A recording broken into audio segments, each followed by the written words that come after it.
Olá a todos, eu sou o Leandro e vamos começar agora mais uma aula de ciências. O assunto dessa aula é poluição das águas. Bom, todos nós sabemos muito bem a importância das águas, de um modo geral, na vida dos seres humanos, nas nossas vidas. E também entendemos a importância dela para todos os seres vivos que existem na Terra, para a diversidade de seres vivos. Então, quando nós alteramos uma água, um corpo d'água qualquer, que pode ser um rio, mar, oceano, um reservatório, um lago, nós estamos alterando todos os seres que dependem daquele equilíbrio, daquela água. E de que forma nós alteramos esse equilíbrio? Bom, por meio de alterações físicas, químicas e biológicas. Alterações físicas, como por exemplo, muitas indústrias lançam efluentes, que é a água descartada pela indústria, pela atividade industrial. Alguns efluentes com temperatura elevada. O aumento da temperatura do corpo d'água que vai receber esse efluente pode alterar, pode matar algumas espécies de peixes e outros animais aquáticos.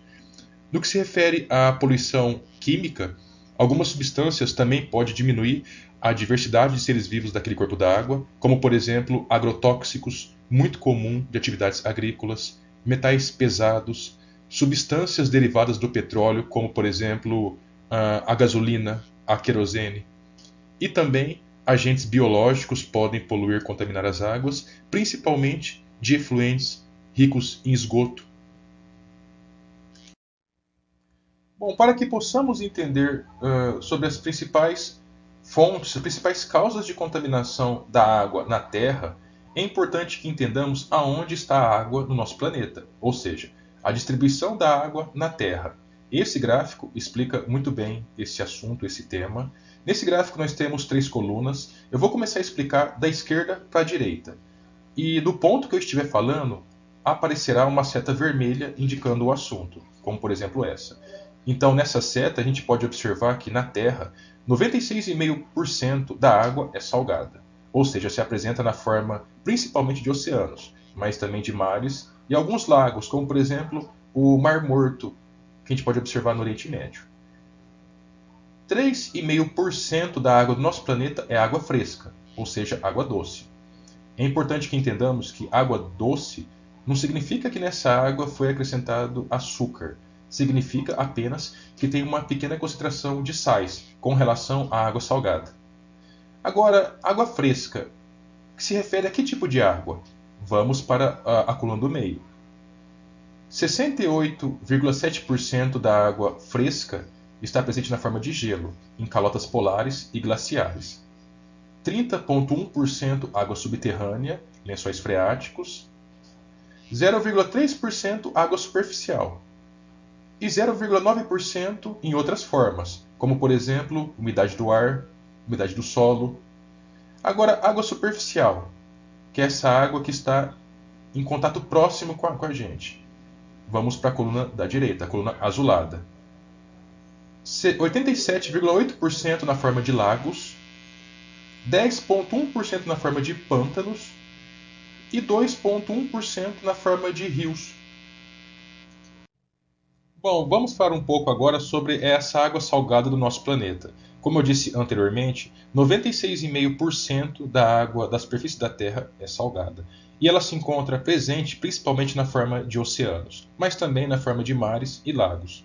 No que se refere aos lagos, em especial, nós temos amplamente conhecido, o Mar Morto. O Mar Morto presente no Oriente Médio, ele é chamado de Mar Morto pela grande concentração de sais que impossibilita, inviabiliza a existência de vidas. Peixes não suportam, crustáceos, moluscos, animais aquáticos do modo geral. Apenas uma pequena diversidade de bactérias suportam essa concentração de sais. E por que esse lago tem tanto sal assim? Bom, há cerca de 18 mil anos havia uma conexão, uma ligação entre o Mar Morto e o Mar Mediterrâneo. Essa conexão ela secou e ele se encontra isolado a partir disso. Ao longo desse tempo, desses 18 mil anos, tem ocorrido evaporações, onde a água vai embora, mas o sal não. Então, nesse caso, cada vez ele se encontra mais salino. Bom, agora, no que se refere à utilização de água salgada pelos seres humanos, beber água salgada é inviável. Filtrar a água salgada para o consumo é muito caro. Então, para localidades, para países pobres, oferecer para a população ficaria muito caro isso. Utilizar ela, a água salgada, em processos industriais. Muitos processos industriais utilizam ao redor da água equipamentos de metal, aço carbono, aço inox. O sal ele corrói amplamente o aço carbono e o aço inox, então inviabiliza muitos processos industriais a utilização desse tipo d'água. Irrigação de cultivares agrícolas, de plantações. Muitos cultivares não suportam elevadas concentrações de sais, então também é inviável. A água doce, a água fresca, ela é muito mais adequada para esse tipo de atividade do que a água salgada. Bom, fala um pouco de água doce. De toda a água presente na superfície da Terra, como eu disse anteriormente, 3,5% é água doce, que ela pode ser encontrada em vários formatos, em diversos tipos.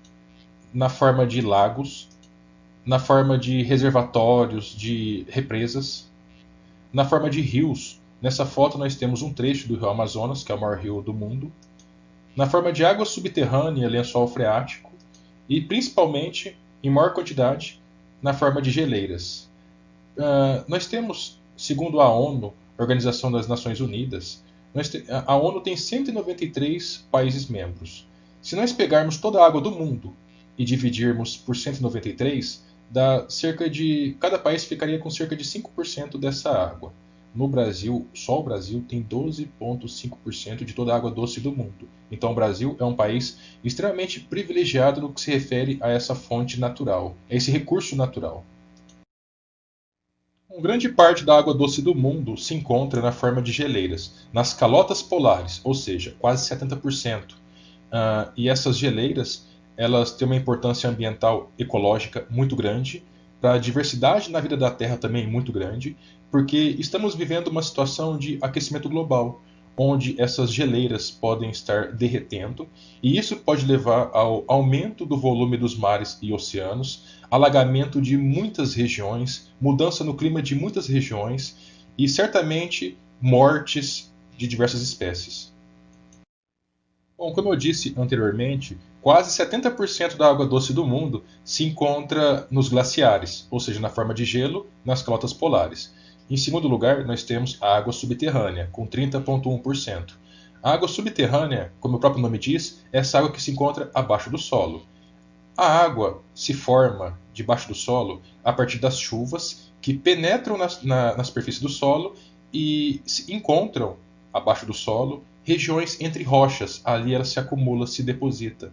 É uma água, de um modo geral, mais limpa, porque o próprio solo ele contribui para a filtração dessa água. Então, estações de tratamento de água que captam essa água para oferecer ao público geralmente encontram mais facilidade no seu tratamento. Não precisa passar por todas as etapas, geralmente apenas eles adicionam cloro e flúor para oferecer para a população. Debaixo do nosso país, também da Argentina, do Uruguai e Paraguai, nós temos talvez um dos aquíferos maiores e mais famosos do mundo, que é o Guarani. Bom, como eu já disse, a poluição das águas se refere a mudanças tanto físicas, químicas quanto biológicas. Eu vou apresentar na sequência algumas dessas mudanças, talvez as mais importantes no nosso país. Bom, o tipo de poluição física, talvez a mais comum, a mais grave, é a poluição térmica. A poluição térmica é quando algumas indústrias lançam no corpo d'água receptor, que pode ser um rio, mar, oceano, água quente, água aquecida. E esse corpo d'água, os seres que vivem nesse corpo d'água não toleram muito bem esse tipo de situação e podem até morrer, altera o equilíbrio desse ambiente. A poluição térmica ela é gerada porque muitos equipamentos de indústrias se aquecem pela sua atividade, ao executar a sua função. E existe um outro equipamento chamado trocador de calor, que a gente pode observar no canto superior direito nessa foto. O trocador de calor ele consiste na circulação de algum líquido, em especial a água, e essa água ela retira o calor desse equipamento. E ao descartar essa água diretamente no ambiente, pode promover essa situação de poluição. Na figura da esquerda, nós temos a usina de Angra, uma usina nuclear, onde é produzida energia elétrica a partir da radiação. E esse tipo de processo tem que ser resfriado, consome muita água e libera para o ambiente muita água aquecida. Então é altamente poluente no que se refere à poluição térmica. Bom, um tipo de poluição química muito relevante, principalmente no nosso país, que é um país agrícola, onde a atividade agrícola é muito relevante, e na nossa região também, são os agrotóxicos. O Brasil talvez seja o país que mais consome agrotóxicos no mundo. E tem a parte positiva para o dono da grande fazenda, que ele tem uma redução na quantidade de pragas agrícolas e aumento na sua produtividade. Por outro lado, para a população consumidora, isso não é positivo, porque agrotóxicos estão relacionados com a incidência de várias doenças, principalmente formação de cânceres, aumento na depressão, suicídios. Bom, nessa figura nós observamos a forma na qual esses agrotóxicos presentes no meio ambiente, no solo, podem penetrar, contaminar tanto o lençol freático quanto um rio. Esses agrotóxicos são persistentes, ou seja, a degradação deles no solo, no ambiente, é demorado. Fungos e bactérias têm dificuldade em degradar esse tipo de composto. Então, por ocasião de chuvas, essa água com agrotóxico pode infiltrar e contaminar o lençol freático. Ou pode escorrer na superfície do solo e contaminar o lençol freático. E essa água pode ser utilizada, por exemplo, para dessedentação animal, matar a sede de animais, como por exemplo o gado bovino e outros tipos de animais também. Pode ser utilizado na irrigação de cultivares agrícolas, contaminando-os. Ou pode ser utilizada no abastecimento público, onde as pessoas vão ingerir essa água e se contaminarem. Bom, o tipo de poluição química muito comum, infelizmente, no nosso país é a poluição proveniente dos lixões, que é a formação do chorume. O chorume se forma a partir do momento onde a matéria orgânica, ou seja, restos de alimentos, de seres vivos presentes no lixão, entra em decomposição por atividade bacteriana e pode contaminar o corpo d'água em duas situações. Na primeira situação, esse chorume penetra no solo e contamina o lençol freático, como a gente pode observar na figura. Na segunda situação, ele escorre pela superfície do solo, atingindo um corpo d'água, como um rio, um lago. Bom, poluição por efluentes. Primeiramente, o que vem a ser um efluente? Efluente é uma forma de liberação de resíduos por atividades industriais diluídos em água. Então, por meio de uma tubulação, onde essa água contaminada é lançada no ambiente. A legislação brasileira prevê a filtração desses efluentes, o tratamento desses efluentes, antes de serem lançados diretamente nos rios, nos mares, nos oceanos. No entanto, como já discutimos em aulas anteriores, nós temos o caso, por exemplo, do efluente público, que é o sistema de tratamento de esgoto. Metade dos municípios brasileiros não tem esse sistema.